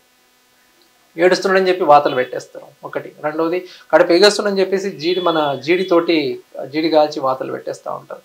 సో అట్లనే ఇంకోటి వచ్చేసేసి ఇట్లా నేను చెప్పిన ఇంతకుముందు పసరికల కోసం మందులు. సో ఇట్లాంటివి హోమ్ మేడ్ ఓకే. పసుపు ఈజ్ ఓకే, యాంటీసెప్టిక్ మనకు తెలుసు. పసుపు మిరియాలు అవి చిన్న చిన్నవి హోమ్ మేడ్ మనకి మనం తీసుకున్న దానిలో నష్టం ఏం లేదు. కానీ ఎప్పుడైతే కొంచెం అతి దాటితామో అది దాటినప్పుడు ఆ చెట్ల మందులు దాని గురించి ఒక ఎక్కడ కూడా స్టడీ కూడా ఉంటుంది. కాబట్టి ఎవరో ఒకళ్ళు అంటే పేషెంట్స్ యొక్క మనస్తత్వం కూడా ఎట్లుంటుంది అంటే ఆ టైంలో ఎవరైతే చెప్తే ఈజీ థింగ్స్కి వెళ్ళిపోతారు. ఇప్పుడు డాక్టర్ దగ్గర పోతే 100 రూపాయలు ఖర్చు, ఎందుకు ఈజీ థింగ్, ఆయన ఫ్రీగా పోస్తారంట పోయేద్దాంపా. సో ఇట్లాంటి దాంట్లో టైం కూడా ఎక్కువ గడవడంతో డిసీజ్ యొక్క తీవ్రత పెరగడంతో, రోగం యొక్క తీవ్రత పెరగడంతో మనము ఈ పోగొట్టుకున్న టైము రోగం యొక్క తీవ్రత పెరిగి దానికన్నా ఎక్కువ ఖర్చు పెడితే కూడా ఒక్కొక్కసారి రోగం నయం కాని పరిస్థితులకు వస్తుంది. సో సాధ్యమైనంత వరకు కూడా వాటిని కొంచెం అవాయిడ్ చేయడమే బెటర్. ఇప్పుడున్న మోడర్న్ జనరేషన్లో పిల్లల తల్లులు చాలా మందికి తల్లిపాలు పిల్లలకు చిన్నపిల్లలకు శ్రేష్టకరమా కాదా సార్? తల్లిపాలు అనేది 100% అమృతం. ఓకే. సో తల్లిపాలు ఇవ్వడం అనేది ఒక అదృష్టము అండ్ వరం ఫర్ మదర్ అండ్ బేబీ ఇద్దరికి. ఎందుకంటే తల్లి పాలు ఇవ్వడంతో బేబీ లోపల మీకు ఇమ్యూనిటీ పవర్ డెవలప్ అవుతుంది, బేబీ లోపల బ్రెయిన్ డెవలప్ అవుతుంది. సో బ్రెయిన్ని డెవలప్ చేసే కెపాసిటీ తల్లిపాలకు ఉంది, మదర్కి ఉంది అంటే అది మన అదృష్టం, తల్లిలోకి ఉండే అదృష్టం అది. ఓకే. ఒక బేబీ యొక్క బాడీని బ్రెయిన్ని డెవలప్ చేసే కెపాసిటీ వాళ్ళకే ఉంది, ఇంకెవరికి లేదు. సో కాబట్టి తల్లి పాలు ఇవ్వడంతో ఆటోమేటిక్గా ఇమ్యూనిటీ పవర్ పెరుగుతుంది, అలర్జీలు రాకుండా ఉంటాయి, క్యాన్సర్లు రాకుండా ఉంటాయి, ఫ్యూచర్ లోపల బ్రెయిన్ డెవలప్మెంట్ మంచిగా ఉంటుంది. సో ఇప్పుడు మా దగ్గరకు వస్తారు, సార్ నేను బర్రె పాలు పెడుతున్నా సార్, పెట్టొచ్చా సార్ అంటారు. మరి నీ బిడ్డకి మంచి బుద్ధి కావాలంటే నీ పాలి, బర్రె బుద్ధి కావాలంటే బర్రె పాలి, సింపుల్, అంతే కదా. ఇప్పుడు మనకు అవకాశం ఉన్నప్పుడు మనం ఇవ్వాలి, అంతేగాని ఇప్పుడు మనకి పక్క పిల్లగాడు లావ్ అవుతున్నాడు సార్ నేను డబ్బా పాలు పెడతా అంటే అది కుదరదు. వాడి కండిషన్స్ వేరే ఉండొచ్చు, వాళ్ళు పాపం ఎందుకు వాడుతున్నారో మనకు తెలియదు, ఆ డబ్బా పాలు ఎందుకు వాడుతున్నారో మనకు తెలియదు. కానీ కొన్ని కండిషన్స్లో కొన్ని పాలు తల్లిపాలు అవాయిడ్ కూడా చేయాల్సిన అవసరం పడుతుంది. బట్ అదృష్టం కొద్ది 98-99% అసలు అందరూ తల్లులు అన్ని కండిషన్లో పాలు కూడా ఇవ్వచ్చు, ఒక 1-2% తప్ప. కాబట్టి సో సాధ్యమైనంత వరకు చదువుకున్న తల్లులైనా సరే, చదువు లేని తల్లులైనా సరే, సాధ్యమైనంత వరకు కూడా బిడ్డకి 2 సంవత్సరాలు వచ్చేంత వరకు కూడా తల్లిపాలే ఇవ్వాలి. సో దానివల్లనే బాడీ లోపల చాలా బ్రెయిన్ డెవలప్మెంట్కి కానీ, ఇమ్యూనిటీ డెవలప్మెంట్కి కానీ, క్యాన్సర్ రాకుండా ఉండే కండిషన్స్ కూడా డెవలప్ అయితే. అట్ ద సేమ్ టైం మదర్కి కూడా క్యాన్సర్ రాకుండా కొన్ని కణ బ్రెస్ట్ క్యాన్సర్ అట్లాంటివి రాకుండా కొన్ని కండిషన్స్, తర్వాత బాడీ మెయింటైన్ అవుతుంది. సో ఇవన్నీ కూడా మనకి మన పాలు ఇవ్వడం వల్ల వచ్చే బెనిఫిట్స్. చిన్నపిల్లల్లో చాలా మటుకు ఎదుగుదల ప్రాబ్లం బాగా ఉంటుంది సార్, ఆ లోపం అనేది ఉంటుంది. అది చిన్నపిల్లలకు ఎదుగుదల లోపం ఎందుకు వస్తుంటుంది అంటారు సార్? సో ఎదుగుదల లోపం అనేది ఇప్పుడు మనం మౌనర్ తీసుకుంటే ఫస్ట్ మనం ఉండే కండిషన్స్ లోపల ఒకటి మనకి హెల్త్ అవేర్నెస్ చాలా తక్కువ. మనకు ఉండే ఇక్కడ మౌనర్ డిస్ట్రిక్ట్ లోపల హెల్త్ అవేర్నెస్ చాలా తక్కువ. సో హెల్త్ అవేర్నెస్ తక్కువ ఉన్నప్పుడు ఎందుకు అంటే ఎడ్యుకేషన్ కొంచెం తక్కువ ఉంది కాబట్టి, లిటరసీ కొంచెం తక్కువ ఉంది కాబట్టి హెల్త్ అవేర్నెస్ తక్కువ ఉంటుంది. సో హెల్త్ అవేర్నెస్ తక్కువ ఉన్నప్పుడు ఆటోమేటిక్గా సో ఏది తింటే వీడు మంచిగా యాక్టివ్గా ఉంటాడు, ఏది తింటే వీడు కొంచెం పుష్టిగా తయారవుతాడు, ఏది తింటే వేడికి ఏది పెడితే మంచిగా ఉంటుంది అనేది ఇదంతా కూడా ట్రెడిషనల్గా వస్తూ ఉంటుంది. ఓకే, సో ఈ క్వాలిటీ ఆఫ్ ఫుడ్ అనేది ఈ 2 years వరకు చాలా మంచిగా ఇవ్వాల్సి వస్తుంది. ఎందుకంటే మనకి 2 years లోపల మన బ్రెయిన్ 80% పెరుగుతుంది. సో ఆ 2 years లోపల మనకు మంచి క్వాలిటీ ఆఫ్ ఫుడ్ ఇవ్వకపోతే డెఫినెట్గా బ్రెయిన్ పెరగడం తక్కువ ఉంటుంది. అట్ ద సేమ్ టైం ఈ టైం లోపల మనకి ఈ 5 years లోపల మనకి మ్యాక్సిమం కూడా ఇన్ఫెక్షన్స్ అనేవి స్ప్రెడ్ అయ్యే ఛాన్స్ ఎక్కువ ఉంటాయి. ఎందుకంటే ఈ పెరుగుతున్న వయసు లోపల ఇమ్యూనిటీ పవర్ కొంచెం తక్కువ ఉండే అవకాశం ఉంటుంది. ఎప్పుడైతే కొంతమంది డబ్బు పాలు ఇచ్చినప్పుడు కానీ, బర్రె పాలు ఇచ్చినప్పుడు కానీ, ఆవు పాలు ఇచ్చినప్పుడు కానీ. సో న్యూట్రిషన్ అనేది ఇప్పుడు ఇంతకుముందు మన ఇంట్లో న్యూట్రిషన్ తక్కువ, ఎవరికా వాళ్ళు ఫుడ్ అందుబాటులో ఉన్న ప్రతి ఇంటి లోపల పుష్టిగా ఉండేవాళ్ళు. కానీ ఇప్పుడు వచ్చిన ఇబ్బంది ఏంటంటే people are trying to buy new things from the outside. అంటే బయట నుంచి కొనుక్కొని వీడికి న్యూట్రిషన్ ఇద్దామనే కాన్సెప్ట్ లోపల కూడా మనకు అక్కడ న్యూట్రిషన్ లోపం జరుగుతున్నది. సో ఇంట్లో ట్రెడిషనల్గా ఇప్పుడు మన అవ్వలు తాతలు వాళ్ళు డెఫినెట్గా వాళ్ళు ట్రెడిషనల్ ఫుడ్ ఇచ్చినప్పుడు వాడు ఇంట్లో దాంట్లో బెల్లం వేసేవాళ్ళు, దానికోసం ఐరన్ రావడం కోసము, ఘీ ఇచ్చేవాళ్ళు, కరెక్ట్గా ఫ్యాట్ రావడం కోసం అని చెప్పేసి ప్రోటీన్ ఇచ్చేవాళ్ళు. ప్రోటీన్ పల్లీల పట్టీలు మనకు దొరికేవి, ప్రోటీన్ దొరికిపోయేది, ఎగ్ దొరికేది. సో ట్రెడిషనల్ ఫుడ్ అనేది మిస్ అయిపోయింది. ఇప్పుడు ఎంతమంది ట్రెడిషనల్ ఫుడ్ ఇస్తున్నాము, ఎంతసేపు ఉన్న ఏ డబ్బా కొనుక్కొని ఇచ్చిద్దాము, ఎక్కడి నుంచి ఈజీగా ఫుడ్ దొరుకుతుందో అది తీసుకొచ్చి ఇద్దామనే ఆలోచన ఉంటుంది. కాబట్టి సో ట్రెడిషనల్ ఫుడ్స్ని ఎప్పుడైతే మనం మిస్ అయిపోతామో ఆటోమేటిక్గా ఒకటేమో క్వాలిటీ తగ్గిపోతుంది, రెండు మరి పైసలు పెట్టినా కానీ క్వాలిటీ మీకు దొరకదు. అండ్ రెండోది ఆటోమేటిక్గా ఇప్పుడు ఆ పైసలు ఎక్కువ పెట్టినప్పుడు ఏమైందంటే మనం ఇప్పుడు మా దగ్గర కొంతమంది పేరెంట్స్ వస్తారు, ఆ డబ్బా కొనుక్కుంటారు, పాపం ఇష్యూ వచ్చేసి తల్లిపాలు లేవని చెప్పి. కానీ వాళ్ళు ఏం చేస్తారు, ఒక డబ్బా తొందరగా ఎంత ఒక 30 mlకి 1 స్పూన్ కలపాలని మనం చెప్పినప్పుడు వాళ్ళు ఏమనుకుంటారంటే ఇది అట్లా కలిపితే తొందరగా అయిపోతుందని చెప్పేసి నీళ్ళు ఎక్కువ కలిపి పౌడర్ తక్కువ వేస్తారు. సో ఆటోమేటిక్గా బేబీ యొక్క న్యూట్రిషన్స్ కాంప్రమైజ్ అయిపోతుంది. సో ఇట్లా అంటే ఒకటేమో ఫైనాన్షియల్ కండిషన్స్ తోటి గ్రోత్ సరిగా ఉండదు, రెండోది ఓవర్ ఇన్ఫర్మేషన్ తోటి గ్రోత్ సరిగా ఉండదు, మూడోది అండర్ ఇన్ఫర్మేషన్తో కూడా గ్రోత్ సరిగా ఉండదు. సో వీటన్నిటిని మనం ఒక దగ్గర తీసుకొచ్చేసి చెప్పగలిగే కెపాసిటీ ఎవరికి ఉన్నది, ఇది డాక్టర్కి ఉన్నది. సో డాక్టర్ ఏం చేయగలగాలి, ఇప్పుడు మాలాంటి పీడియాట్రిషియన్స్ ఏం చేయగలరు, అడ్వైస్ ప్రాపర్గా ఇవ్వాలి. బాస్ ఇంట్లో దొరికే పదార్థాలతోటి మీరు ఎట్లా ఆహారం తయారు చేసుకొని మీరు ఏ రకంగా మీరు మంచిగా పిల్లవాడిని పుష్టిగా తయారు చేసుకోవచ్చు. Don't see ads. ఇప్పుడు మనదంతా ఎట్లా అయిపోయిందంటే చూడడం ఎక్కువైపోయి ఇన్ఫ్లుయెన్స్ ఎక్కువైతుంది. సో చూడడం ఎక్కువైపోయి ప్రోడక్ట్కి ఇన్ఫ్లుయెన్స్ ఎక్కువైతున్నాం.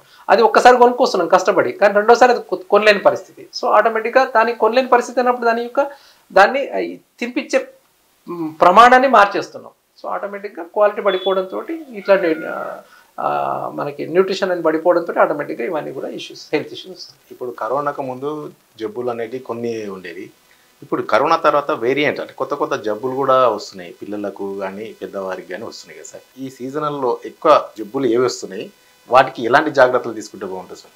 అంటే ఇప్పుడు ముఖ్యంగా మనం తీసుకుంటే మెయిన్గా ఈ వైరస్ ఇన్ఫెక్షన్స్ ఈ టైంలో కొంచెం ఎక్కువ స్ప్రెడ్ అవుతాయి. దాంట్లో ముఖ్యంగా రెస్పిరేటరీ ఆర్ఎస్పి వైరస్ అంటాం, సో ఇన్ఫ్లుయెన్జా వైరస్. సో దగ్గడం తుమ్మడం తోటి ఇవి ఇంకా స్ప్రెడ్ అయ్యే ఛాన్స్ ఉంటుంది.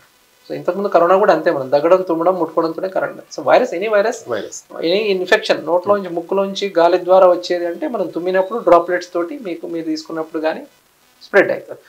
సో ఆటోమేటిక్గా immunity powers less than 5 years లోపల పిల్లల లోపల బాగా తక్కువ ఉంటుంది పెరుగుతున్న వయసు లోపల. సో వాళ్ళకి ఇన్ఫెక్షన్స్కి ఎఫెక్ట్ అయ్యే ఛాన్సెస్ ఎక్కువ ఉంటుంది. కానీ కరోనా వచ్చిన తర్వాత అంటే కరోనా ఎఫెక్ట్ డెఫినెట్గా మనకి ఎఫెక్ట్ చూపించింది, లాట్ ఆఫ్ జీన్స్ మీద జెనెటిక్స్ మీద ఎఫెక్ట్ చూపించింది. దాంతో కొంతమంది కొన్ని రకాల ఇప్పుడు అడల్ట్స్లో కూడా కొంతమంది కరోనా వచ్చిన వాళ్ళ తర్వాత మనం గుండెపోటుతో చనిపోయే వాళ్ళని చాలా మంది గమనిస్తున్నాము. వేరే వేరే డయాబెటీస్ మేము మా దగ్గర కరోనా పోస్ట్ కరోనా మేము పిల్లల లోపల షుగర్తో కొత్తగా అప్పుడే వాళ్ళకు షుగర్ డిసీజ్ వాళ్ళకి డయాగ్నోస్ అప్పుడే చేసేసి వాళ్ళకి బెడ్ మీద వెంటిలేటర్ దాకా కూడా పెట్టాల్సి వచ్చింది. సో వాళ్ళ యొక్క క్లోమగ్రంథి మన ఎండోక్రైన్ సిస్టమ్ మీద ఎఫెక్ట్ అవడంతో. కాబట్టి జెనెటిక్స్ మీద ఎఫెక్ట్ అవుతున్నప్పుడు అది దేని మీద ఎఫెక్ట్ చూపిస్తుంది, ఎవరికి ఏ రకంగా ప్రభావం చూపిస్తుంది, వ్యాక్సిన్ వల్ల వస్తుందా, కరోనా వల్ల వస్తుందా, లేకపోతే వీళ్ళ యొక్క హ్యాబిట్స్ వల్ల వస్తుందా, అది మనం కరెక్ట్గా మనం అంచనా వేయలేకపోతున్నాం. కాకపోతే ఇవన్నీ కూడా కలగొరుకొని మీ habits at the same time disease, దాని తర్వాత పోస్ట్ డిసీజ్ ఎఫెక్ట్తో కూడా కలిసి ఉండడం వల్ల కొన్ని రకాల జబ్బులు అయితే కొంచెం ఎఫెక్ట్ అయితే చూపిస్తున్నాయి మనకి. సార్ ఇంకోటి, చిన్నపిల్లల్లో డయాబెటీస్ వస్తుంది అంటే అది వంశపారపర్యంగా వస్తుందా లేదంటే ఫుడ్ నుంచి వస్తుంది సార్? అది కంప్లీట్లీ జెనెటిక్ అండి. ఇది అంటే ఇంట్లో లేకపోయినా రావచ్చు. సో ఇంట్లో ఇప్పుడు మేము పోస్ట్ కరోనా కొంతమంది తల్లిదండ్రులు లేకుండా రావచ్చు, రావడం అంటే ఎందుకు జరుగుతుంది? అది జెనెటికల్ అది. సో ఇప్పుడు మా దగ్గర ఇప్పుడు మేము పోస్ట్ కోవిడ్ కనీసం ఒక 15 నుంచి 20 మందిని మేము వెంటిలేట్ చేయాల్సి వచ్చింది, వెంటిలేటర్ పెట్టాల్సి వచ్చింది. అంటే ఫస్ట్ టైం వాళ్ళకి తెలియదు కూడా తెలియదు పాపం. అంత 500, 600, 700 షుగర్తో వచ్చారు వాళ్ళు. వచ్చరికి వాళ్ళు కళ్ళు తిరిగి పడిపోయి ఉన్నారు, వాళ్ళు కోమాలో ఉన్నారు. వచ్చేసి కొంత 5-6 మంది పిల్లలు లక్కీగా వాళ్ళని అందరినీ సేవ్ చేసుకున్నాం. So this is all genetic. కొన్ని డిసీజెస్ అంటే జెనెటిక్స్ మారుతున్నప్పుడు ఇప్పుడు అట్లాంటి జబ్బులకి మనకి ప్రాబ్లం ఏంటంటే అది లైఫ్ లాంగ్ మీరు ఇన్సులిన్ తీసుకోవాలి, ఇన్సులిన్ డెఫిషియన్సీ మనకి. సో లైఫ్ లాంగ్ ఇన్సులిన్ తీసుకోవాల్సి వస్తుంది, ఇంజెక్షన్ తీసుకోవాల్సి వస్తుంది. సో అది ఒక పనిష్మెంట్ పేరెంట్స్కి, పిల్లలకైనా పేరెంట్స్కైనా. సో ఆ జెనెటికల్ డిజార్డర్స్లో మనం ఏం చేయలేము ఇక వాటి కొన్నిటికి.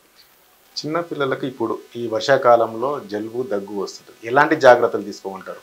సో ముఖ్యంగా ఇక్కడ మనకి ఇదంతా కూడా చిన్నపిల్లలకి జలుబు దగ్గు అంటే ఇప్పుడు స్కూల్లో కూడా పోతున్నారు కాబట్టి 10 మంది ఒక దగ్గర ఉన్నప్పుడు ఒకరి నుంచి ఒకరికి కూడా స్ప్రెడ్ అయ్యే ఛాన్స్ ఉంటుంది. సో మన పిల్లవాడికి జలుబు దగ్గు ఉందంటే ఫస్ట్ మనం చేయాల్సిన పని ఫస్ట్ మనోనే స్కూల్కి పంపించద్దు, ఎందుకంటే మనతోటి 10 మంది పిల్లలు ఎఫెక్ట్ అయ్యే ఛాన్స్ ఉంటుంది ఒకటి. రెండోది at the same time hand wash అనేది ప్రాపర్గా జరగాలి, ఎందుకంటే ముక్కు ముట్టుకున్న ప్రతిసారి మన చేతిలో ఇన్ఫెక్షన్ అవుతూ ఉంటాయి. సో ఇంట్లో వాళ్ళకి కూడా స్ప్రెడ్ అయ్యే ఛాన్స్ ఉంటుంది. సో పిల్లలకి కొంచెం మాస్క్ లాంటి డెఫినెట్గా మాస్క్ హెల్ప్ చేస్తుంది.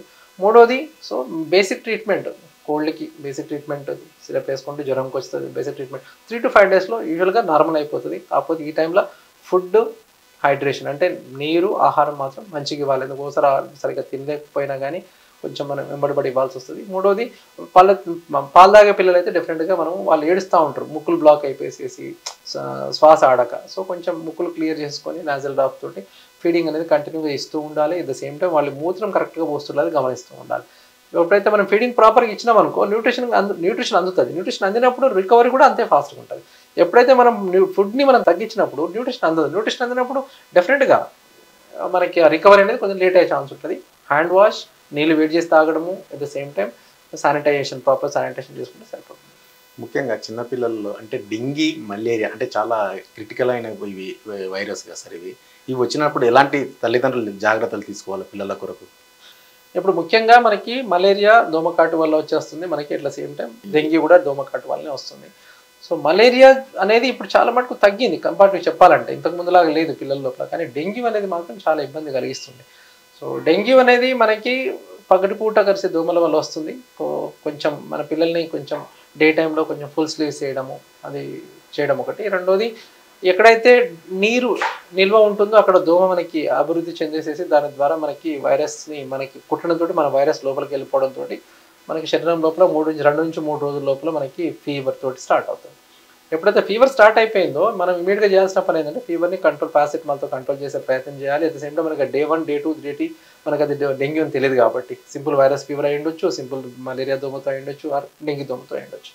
సో 2-3 డేస్ వరకు మనకు టెంపరేచర్ అట్లే స్పైక్ అవుతుంది, మనం తగ్గట్లేదు, జ్వరం మందులు వేసినా అన్నప్పుడు అప్పుడు డాక్టర్తో చూపించేసుకొని వీళ్ళే డాక్టర్గా చూసేసి అప్పుడే కొన్ని టెస్టులు చేస్తారు.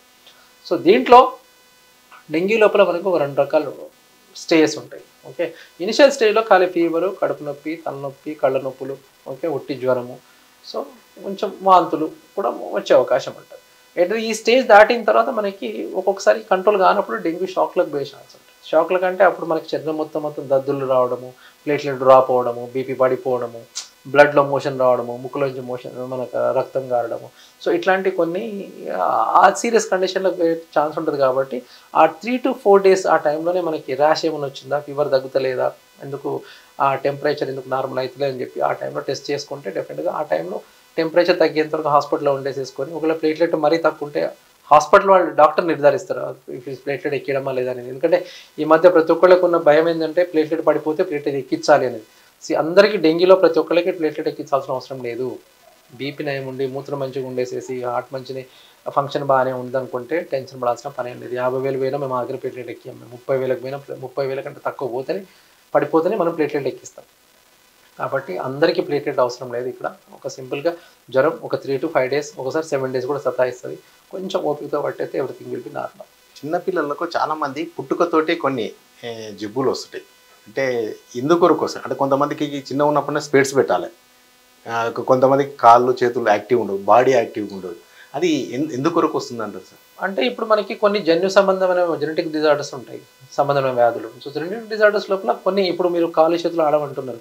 సో కాళ్ళు చేతులు ఆడకపోవడం అనేది జెనెటిక్ డిజార్డర్ ఉండొచ్చు. అట్ ద సేమ్ టైం ఒక్కొక్కసారి కాన్పు ఆలస్యం అవ్వడం వల్ల, బ్రెయిన్కి ఆక్సిజన్ అందకపోవడం వల్ల బ్రెయిన్కి ఎఫెక్ట్ అయిపోయేసేసి వాడికి ఫిట్స్ రావడం వల్ల, ఓసారి ఆ బ్రెయిన్ ఎఫెక్ట్ అవ్వడం వల్ల మనకి ఆ బాడీ లోపల పార్ట్స్ ఎఫెక్ట్ అయ్యి కాళ్ళు సరిగ్గా నిలబడకపోవడము, కూర్చోకపోవడము, చేతులు సరిగ్గా ఫంక్షన్ రాకపోవడము, బ్రెయిన్ ఐక్యూ లెవెల్స్ డ్రాప్ అయిపోవడము, మెంటల్ రిటార్డెడ్ అవ్వడము, మెంటల్ ఛాలెంజ్ అవ్వడము, ఇట్లాంటి కూడా కండిషన్స్ కూడా జరుగుతూ ఉంటాయి. సో కొన్ని కండిషన్స్ ఇప్పుడు మనకు మీరు ఇది అంటున్నారు, సో ఐస్ స్పెక్స్ పెట్టుకోవడం అనేది దీస్ ఆర్ ఆల్ థింగ్స్. కొన్ని జెనెటిక్ డిజార్డర్స్ కొన్ని అవి బేసిక్గా ఎప్పుడైతే మనకి మేనరికం సంబంధాలు ఉంటాయో వాటి ద్వారా చాలా మటుకు కూడా వచ్చే అవకాశం ఉంటుంది. మనకి మౌనర్ లోపల ఇంకా మనకి మౌనర్ డిస్ట్రిక్ట్ లోపల ఇంకా ఈ మేనరికం అనేది చాలా ఉంది ఇంకా. సో వాటితో కూడా కొంతమంది అంటే కౌన్సిలింగ్ చాలా ఇంపార్టెంట్ అవసరం పడుతుంది. So we are doing our best. అంటే మన వైపు నుంచి అతనులకు కౌన్సిలింగ్ చేసి పంపిస్తాము సాధారణంగా కూడా. కాకపోతే అన్నిటికీ అసలు ఏం రానప్పుడు ఒకసారి మా ఇంట్లో మరి నలుగురు మేనరికం చేసుకున్నారు, ఎవరు రాలేదు, మరి వీనికి ఎట్లా వచ్చిందంటే రాను కాబట్టి అదృష్టవంతుడు, వీడికి వచ్చినప్పుడు అదృష్టవంతుడు. సో వద్దు సైన్స్ వద్దు అని చెప్పినప్పుడు వద్దు, అంతే కథం. సో ఒక ప్రొసీజర్కి వచ్చిన తర్వాతనే సైన్స్ వద్దని చెప్తుంది, బాస్ ఈ కండిషన్స్ మీరు చేసుకోకండి, ఇబ్బందులు వస్తాయన్నప్పుడు వద్దు, అంతే. ఇంకోటి చిన్నపిల్లల్లో తల్లిదండ్రులు బాగానే ఉన్నారు, కొంతమంది ఏజ్కి తగ్గట్టు కూడా హైపర్ చేస్తుంటారు చూడండి సార్. అది అంటే ఎందుకొరకు వస్తారు కొంతమంది? అది కూడా జెనెటిక్ డిజార్డర్స్. ఇప్పుడు హైపర్ యాక్టివ్ చైల్డ్ అంటాం వాళ్ళని. ఇప్పుడు ఆటిజం అని ఇప్పుడు కొత్తగా మనకి అంటే చాలా మటుకు మనం గమనిస్తా ఉన్నాం. చాలా మంది పిల్లల వాళ్ళ హైపర్ యాక్టివ్ ఉంటారు, అటెన్షన్ ఉండదు వాళ్ళకి, యాక్టివ్ ఉంటారు. వాడు ఇప్పుడు మందరు ఒక పేషెంట్ వచ్చినట్టు వాడు దగ్గర కూర్చోడు, దీన్ని పడేస్తాడు, దాన్ని పడగొడతాడు, దాన్ని కిందకి ఎక్కుతాడు, పైకి ఎక్కుతాడు, ఇవి నడుస్తూ ఉంటాయి. సో ఇద్దరు all genetic disorders, genetic modification జరుగుతూ ఉంటాయి. సో కొంచెం అదొకటి. రెండోది ఇప్పుడు ఎట్లయిపోయిందంటే ఈ మధ్య చాలామందికి పేరెంట్స్ కూడా ఇప్పుడు ఈ ఫోన్స్ వచ్చిన తర్వాత, ప్యాడ్స్ వచ్చిన తర్వాత, ట్యాబ్స్ వచ్చిన తర్వాత ఎవ్రీవన్ అంటే వీళ్ళు ఫోన్లో బిజీ ఉండడం కోసం వానికి ఒక ఫోన్ తగిలిస్తున్నారు. సో ఎప్పుడైతే ఇప్పుడు ఆ బ్రెయిన్ పెరుగుతున్న మెదడు లోపల మనకి కొన్ని కలర్స్ కానీ, కొంచెం ఫ్లాష్ లైట్స్ కానీ, ఫ్లాష్ కలర్స్ కానీ, తర్వాత సౌండ్స్ కానీ, సో దాన్ని వాడు తెలియకుండా వాడు దాంట్లో ఇన్ఫ్లుయెన్స్ అయిపోయి హైపర్ యాక్టివ్ అయిపోతూ ఉంటాడు. సో కొన్ని కండిషన్స్ మన ద్వారా మనం ఇస్తున్నాయి, కొన్ని జన్యుపరంగా వస్తున్నాయి. సో జన్యుపరంగా వచ్చేవని ఎట్లా మనం ఆపలేము, కొంతవరకు ఆపగలుగుతాం. ఇట్లా మనం ఇంకా ఈ మేనరికం లేకుండా చూసుకొని కొంతవరకు ఆపగలుగుతాం. కానీ మనం ఇస్తున్నది మనమే ఇస్తున్నాం కదా, ఫోన్ ద్వారా కొన్ని కండిషన్స్ ఇస్తున్నాం. సో అది మనం ప్రివెంట్ చేయొచ్చు. సో సాధ్యమైనంత వరకు కూడా వాటిని ప్రివెంట్. ఇప్పుడు చాలామంది పేరెంట్స్ చూస్తూ ఉంటాం మేము, సార్ వాడు ఫోన్ ఇస్తేనే ఉంటాడు సార్, లేకపోతే మమ్మల్ని కొట్టేస్తుంటాడు సార్ అని చెప్పేసి. సో మనం తయారు చేసింది అది. అంటే చాలా మంది పిల్లలు ఫోన్ ఇస్తేనే ఫుడ్ తింటారు, ఫోన్ ఇస్తేనే కాము ఉంటారు, లేదంటే ఇప్పుడు మా దగ్గర కూడా చూస్తాం. ఇప్పుడు హాస్పిటల్ రాగానే ఫస్ట్ వాళ్ళు ఏం చేస్తారంటే అడ్మిట్ చేసినప్పుడే ఫస్ట్ వాడు పిల్లగాని చేతిలో ఫస్ట్ ఫోన్ ఇస్తారు. ఫోన్ ఇచ్చేసినాక వాడు తింటారు, లేకపోతే తినడు. ఇదేందమ్మా అంటే ఇది మనం సంతోషం ఉండడం కోసము, మనము మనం అటెన్షన్, మనం వేరే పని మీద అటెన్షన్ ఉండడం కోసం వానికి ఒక అటెన్షన్ క్రియేట్ చేస్తున్నాం, ఈ చూడరా బిడ్డ అని చెప్పేసి. So that is wrong way it is. ఎందుకంటే that is influences lot of brain cells అన్నీ పెరుగుతూ ఉంటాయి. సో ఆ బ్రెయిన్ సెల్స్ లోపల కలర్స్ కానీ, తర్వాత సౌండ్స్ కానీ, ఇవన్నీ కూడా వాడికి ఇన్ఫ్లుయెన్స్ చాలా ఎక్కువ చేస్తాయి. ఇన్ఫ్లుయెన్స్ చేసినప్పుడు వాడు ఏం చూస్తున్నా వాడికి కూడా తెలియదు, వాడికి స్క్రోల్ చేస్తూ ఉంటాడు అంతే. వాడికి నచ్చింది చూస్తాడు, వాడికి అది నచ్చితే మనం చూస్తాం. ఒక్కొక్కసారి ఇట్లా తిప్పుతూనే ఉంటారు పిల్లలు, అరే ఏం చూస్తున్నాడు వీడు, ఏం చేస్తున్నాడు. వాళ్ళ పేరెంట్స్ని అడిగినప్పుడు ఏం లేదు డాక్టర్ సాబ్, వీడు ఇట్లా ఇది ఇస్తేనే కొంచెం ఆరాం ఉంటాడు డాక్టర్ సాబ్ అని. మరి నువ్వు ఆరాం ఉండడానికి మరి నువ్వేం చేస్తున్నావు, నీ ఎఫర్ట్ ఏం, ఫోన్ ఇవ్వడం నీ ఎఫర్ట్ కాదు కదా. యాజ్ ఎ పేరెంట్గా మనం you should guide them. As a పేరెంట్గా మనం వాడికి టైం ఇవ్వాలి, మనం వాడితో మాట్లాడాలి, మనం వాడిని ఇది తప్పని చెప్పగలగాలి. కానీ మనమే వాడికి అది ఇచ్చేసేసి చూసినప్పుడు డెఫినెట్గా రేపు పొద్దున ఎట్లాంటి సిచ్యువేషన్స్ వస్తే మనకు కూడా అర్థం కాదు. ఇప్పుడు ఒకటి సింపుల్ చెప్తాను మీకు. ఒక ఫైన్ డే డిఎస్పీ ఒక ఆయన రిటైర్ అయిపోయేసేసి వాళ్ళ మనవడు కోవిడ్ టైంలో ఒక మనవడు ఫోన్ వాడుతూ ఉన్నాడు. సో ఆయన పాపం ఆయన 20 లక్షలు 30 లక్షలు ఆ అకౌంట్లో పడ్డాయి. సో వీడు ఫోన్ ఆడతా ఫ్రీ ఫైర్ గేమ్ ఆడతా వాడు అన్ని కాయిన్స్ కొనుక్కుంటా పోయినాడు, 30 లక్షలు ఎగిరిపోయింది. సో అది నాకు మేడం చెప్తే కానీ తెలియదు. మేడం మళ్ళీ వాళ్ళందరూ కలిసి అప్పుడు వాళ్ళు మళ్ళీ సింగపూర్ వాళ్ళకి ఫోన్ చేసి తెప్పించుకున్నారు పైసలు, ఓకే, బట్ స్టిల్ ఇట్లా అట్లా తెలియకుండా చాలా మంది డబ్బులు పోతున్నాయి, వాళ్ళు ఎవరు చెప్పుకోలేని పరిస్థితి. సో మనం we should be very careful as a parents. ఇప్పుడు ప్రజెంట్ వర్షాకాలం స్టార్ట్ అయింది, సీజనల్గా వ్యాధులు చాలా ఉన్నాయి. అయితే ఇప్పుడు వస్తున్న వ్యాధులు ఎక్కువ ఏవి ఉన్నాయి, మా వ్యూవర్స్కు ఎలాంటి జాగ్రత్తలు తీసుకుంటే బాగుంటుంది? ముఖ్యంగా మనం తీసుకుంటే ఇంతకుముందు మాట్లాడినట్టుగా నీటి ద్వారా ఆహారం ద్వారా వచ్చే కొన్ని జబ్బులు, అట్ ద సేమ్ టైం దోమ కాటు ద్వారా వచ్చే కొన్ని జబ్బులు. సో ఈ ముఖ్యంగా మనం తీసుకుంటే ఇంతకుముందు మాట్లాడినట్టుగా నీటిని మనం ఎప్పుడైతే కాచి వేడి చేసి చల్లార్చి మనం తీసుకుంటే ఆటోమేటిక్గా మనకి కొన్ని ఈ టైఫాయిడ్ కానీ లేకపోతే లూజ్ మోషన్స్ కానీ వామిటింగ్స్ కానీ కొన్ని తగ్గించవచ్చు. రెండోది ఫుడ్, మెయిన్గా ఫుడ్ని వేడివేడిగా ఫుడ్ తయారు చేసి తినడము. బయట నుంచి మనం ఈ పానీపూరి, కట్లెట్ ఇట్లాంటి పావుబాజీలు ఇట్లాంటివి కాకుండా ఇంట్లో తయారు చేసిన స్నాక్స్ని మనం తీసుకోవడం వల్ల మనకి టైఫాయిడ్, హెపటైటిస్ లాంటివి కొన్ని మనం ప్రివెంట్ చేయగలుగుతాం. అట్లే దోమకాటు అంటే మన చుట్టూ ఉండే వాతావరణం లోపల మన ఇంటి పరిసరాల లోపల నీరు నిలవకుండా చూసుకుంటూ అట్ ద సేమ్ టైం దోమ బ్రీడ్ కాకుండా చూసుకొని, సో దోమల నుంచి మనం ఏదైనా దోమతెరలు వాడడము, ఫుల్ స్లీవ్స్ వాడడము, దోమకాటు నుంచి మనం ప్రివెంట్ చేసుకోగలిగితే మనము ఈ మలేరియా, డెంగీ లాంటి దోమల ద్వారా నుంచి కూడా మనం కొంచెం ప్రివెంట్ అవ్వగలుగుతాం. అట్ ద సేమ్ టైం చేతులు శుభ్రంగా కడుక్కోవడం వల్ల మనకి ఏంటంటే ఇన్ఫెక్షన్స్, కోల్డ్ మెయిన్గా. సో కోల్డ్ ఈ పిల్లల లోపల కోల్డ్ ఎక్కువ వస్తూ ఉంటుంది కాబట్టి వాళ్ళు ఏం చేస్తారు, కోల్డ్ని చేతులు అదే పక్కలోకి చేతిలో టచ్ చేయడము, ఇంట్లో వస్తువులు టచ్ చేయడం వల్ల కూడా మనకి 10 మందికి స్ప్రెడ్ అయ్యే ఛాన్స్ ఉంటుంది. కాబట్టి మాస్క్ వేసుకోవడము లేదా చేతులు శుభ్రంగా హ్యాండ్ వాష్ ప్రాపర్గా చేయడంతో కూడా మనకి ఈ రెస్పిరేటరీ ట్రాక్ట్ ఇన్ఫెక్షన్స్ కూడా మనం ప్రివెంట్ చేయగలుగుతాం. వీటన్నిటికీ కలిపి ముఖ్యంగా మనం చేయాల్సిన పని ఏంటంటే నీరు మంచిగా ఇవ్వాలి, ఆహారం మంచిగా ఇవ్వాలి, మూత్రం కరెక్ట్గా పోతుందో చూసుకోవాలి, నిద్ర సరిగ్గా పడుతుందో చూసుకోవాలి, సో శ్వాస సరిగ్గా ఆడుతుందో చూసుకోవాలి. ఇవన్నీ గమనించినప్పుడు జ్వరం తగ్గకపోయినా కానీ, శ్వాస సరిగ్గా ఆడకపోయినా కానీ, మూత్రం తక్కువ పోస్తున్నా కానీ ఇమీడియట్ డాక్టర్ని తీసుకొచ్చి చూపించుకోవాలి.